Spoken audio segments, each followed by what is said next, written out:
inside the move. Yes, the taxi stood in there. That's when we drove inside. Just turn it to your right. Where we're standing, that's where we have it.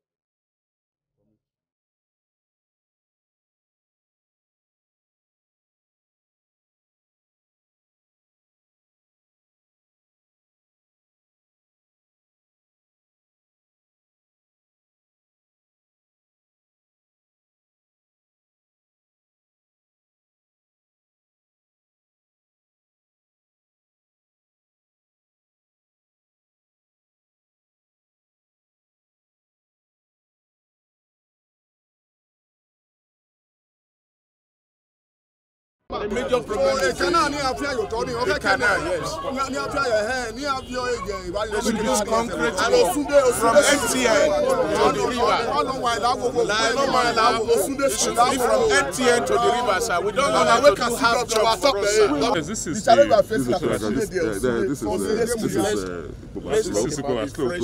where is Osunde here on this place now? This one. Let us. This one, no, this Osunde Street, straight down is what they're saying is cannot be done. This one's to the river. That's where we stop. That's where we stop. straight to Osunde Street. We'll look at it and the one that we can admit technically. Especially Osunde, that Osunde Street. Schools that we appreciate you. The whole governor, they have been promising us that this will turn. God will bless us. On behalf of the site committee and the entire community, elders and donors, we want to actually appreciate you.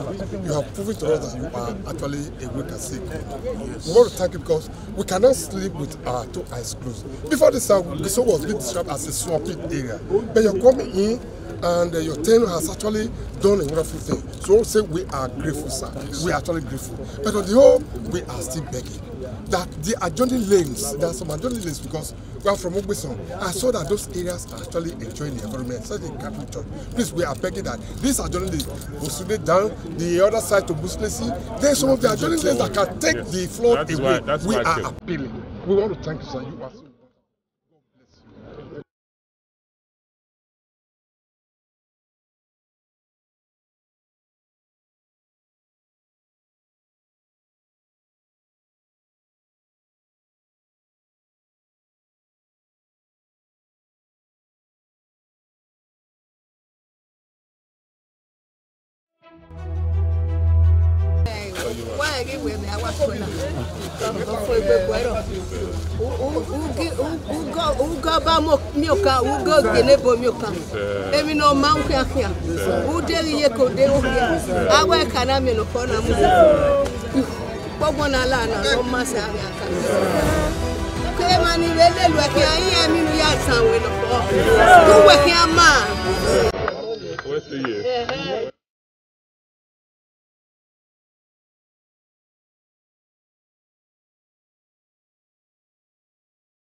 Before now, this area has been a devastated area.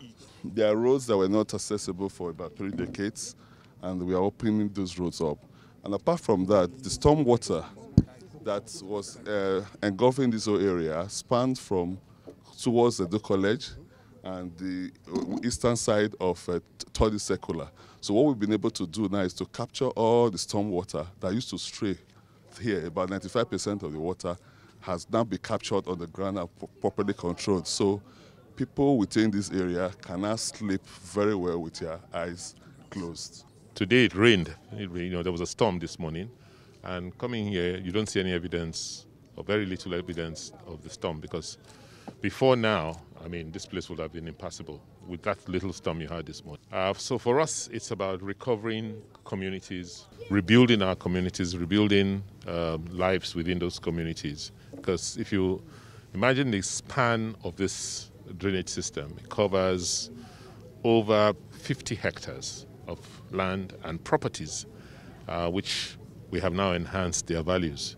And I believe this is what development is about, and this is how citizens and communities can be supported. But let us not forget that this could not have happened without the assistance of the World Bank under the New Map program. This and I think about 10 other sites have been built and constructed since we got into office about 5 years ago. Signs were there before the redemption process started, before this reconstruction started. So if you just think about it, they are safer today than they were a few years ago, because they did not know the extent of flooding that will occur. Today, no matter the flooding, most of that water will be drained out into the river. The little challenge they have here will be taken care of. It's either embarking the drainage path and also dredging the river so that there will be better flow of the water. By the time we finish the work we're doing with the environment, with waste disposal, it will be clear that even what you're seeing, the litters you're seeing, the plastic litters, will be more valuable than dumping them into the drainage. So that's all that will come out. That's some of the things that will come out of our new environmental and waste management policy and strategy. You don't start with sanctions. You first start with a policy that makes sense, and then after that, it's when people understand what to do and are not doing what they're supposed to do, then you then sanction.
On behalf of the community, Urora, we want to appreciate the good job you have extended to Urora community. We appreciate your administration. We appreciate all the cabinet for putting Urora as one of the community that is going to benefit from this dividends of democracy in your time. Like we always say, that you are a wake and see governor. Urora are proud today to be among those that have wake up to see that the dividends of democracy is extended to this place. Thank God that this road we just passed now. In the past 3-4 years back, a jeep cannot pass this road that we just trekked. Even where you came down, nobody can come there because of the flooding problem that we've been encountering in this community. So we really appreciate you, and we'll still continue to beg that as it is, even a blind man knew that you have put in a very huge amount of money into this contract. And this level it is now, we are pleading if the road can be abstracted so that the drainage will not, the sand will not block the drainage, because if it is not attracted and as the flood is coming, it is packing depth and sand into the underground. At the end of the day, it will look as if the money invested here is a waste. So, and again, like Oliver Twist, we always ask for more. We are still soliciting, if at the end of the day all these things are put in place, if we can have these street lights in the area where this construction parks, it will still be of benefit to the community and even to the work as well, because if there is light, we will be able to see if somebody is trying to put a depth into the drainage, we will see it. So the community really appreciates the job that the Heartland, the new map, and the state government has done in this community. We are proud of you. Like as they said in the Bible, wherever you go, we will go with you. That's the purpose of this visit, to just confirm that the underground drainage work has been properly completed, and the next logical step is to now make sure that the road network, because where we walked through now has underground drainage all across, so make sure that this is now covered, asphalted, and like he said, he's now asked for street lighting, so we'll put that into the design so that the community has a full benefit of the work we've done to date. But to say that this is quite expensive, as you can see, and it's not a fancy project. Nobody will understand and know how much you are standing on, how much concrete is on the ground. But we need to do this. We need to invest in the environment so that we can protect people's properties and livelihoods.